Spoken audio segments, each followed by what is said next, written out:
When I say the name Michael Mann, what immediately comes to mind is, of course, Heat. And in this contemporary American auteur, Michael Mann burst out of the gate, his bold artistic sensibility fully formed with Thief. His debut feature, James Caan stars in one of the most riveting performances as a no-nonsense ex-con safecracker planning to leave the criminal world behind after one final diamond heist, but discovering that escape is not as simple as he hoped. Finding hypnotic beauty in neon and rain-slick street sparks and steel, Thief effortlessly established the moody stylishness and tactile approach to action that would define such later iconic entertainments from Mann as Miami Vice, Manhunter, and Heat. 1981, 124 minutes. This is a stunningly beautiful watch, and on the Blu-ray, it's just simply gorgeous. Now, this is the debut from a man. Probably watched a lot of film noir movies growing up. I mean, this is even classified as a neo-noir movie. So, Night in the City, Double and Notorious, The Maltese Falcon. All had their own style. This one kind of like ushered in a new wave, if you will, of noir visuals. Like, obviously, you have some amazing, beautiful city shots. For the first 10 minutes, you have rain going on. The rain sets the mood so dang well in this, but we just get to see the neon-soaked city that is, where was this, New York or something? Virginia? I forgot where. Anyway. Which one leads to the overall tone of this movie, to what the character Frank is going through, as he just wants to leave. And 3, the score. It's like, obviously with the city, a lot of stuff happens. You're not exactly going to have Tchaikovsky when you have a neon palette. You have Tangerine Dream performing the score to create this truly otherwise worldly movie. And, I mean, I'm telling you, I was just stunned by it. At the same time, with James Caan, it's like, he commands the scene that he's in, but at the same time, he also feels fair. He feels balanced. He gives a dang good balanced performance, like in the beginning of when he's safe correcting everything.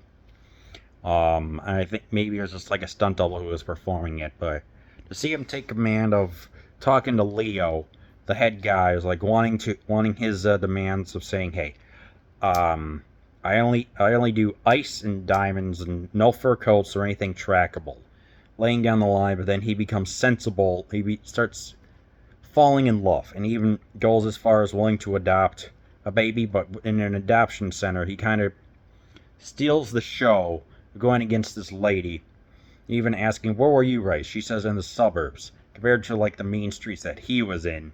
So there's obviously the character clashes going on as he is preparing for one final heist. So we get a lot of talking. I love it when the people come in and they plan everything. And we get some great planning as they're looking at a building.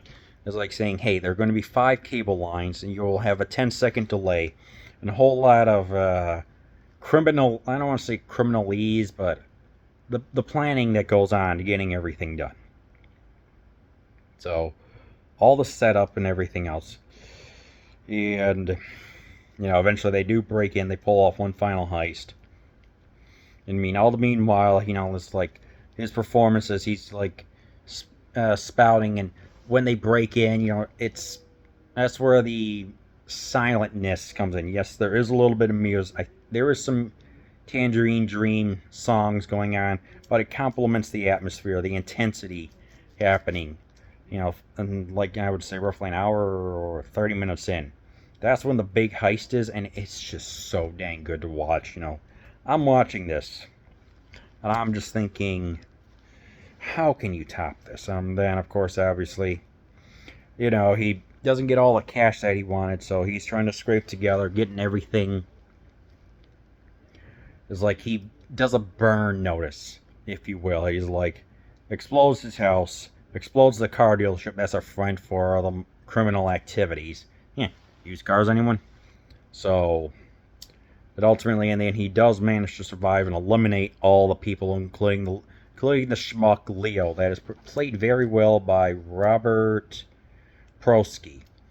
And there's even Tuesday Weld, who plays his wife as she acts the balance and can hold his own with James Caan. By the way, her real name is Susan.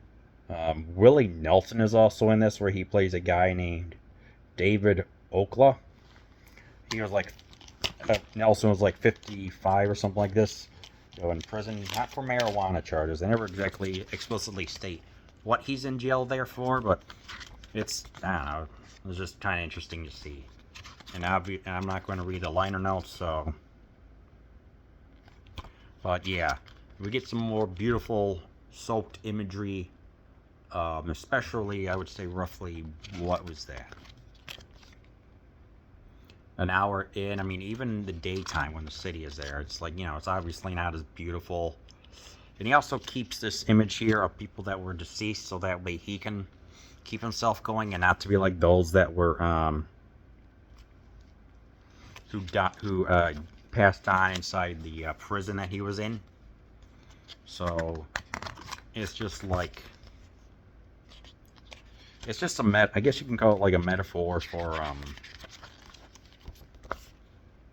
yeah, you can call this a metaphor for like what happens when you're trying to escape the old life that you were at, but when you have to pull up one final heist. Obviously, that's a plot convention that works. Here it works really well. But yeah, there were some decent long takes in here. I like that. Although I do have to question, like, when he was in a little bit of a hurry, like, why one car crashed into another car. I mean, it was intentional. That's what Michael Mann was doing. I don't know. It just felt unintentionally funny, and maybe some of the dialogue felt too, what the heck was that? Just like with the seriousness and studiousness that Khan's character was putting in, because he didn't barely use any contractions and spoke in a little slower pace, so that way he could get his point across without having to repeat himself, thus making him look weak. That's what I saw, and obviously there's a lot of trivia on the IMDb. So yeah, with all that being said, it's like, yeah, some people may not like, I said, the dialogue and everything else. What I would have probably changed was really not that much. I mean, they even brought in the author, whose name eludes me at this point, wrote the book, and then he plays actually one of the detectives that's Italian, I think. So yeah, that was really cool. And it was a debut. This movie's underrated. James Caan, freaking phenomenal. Watch Thief.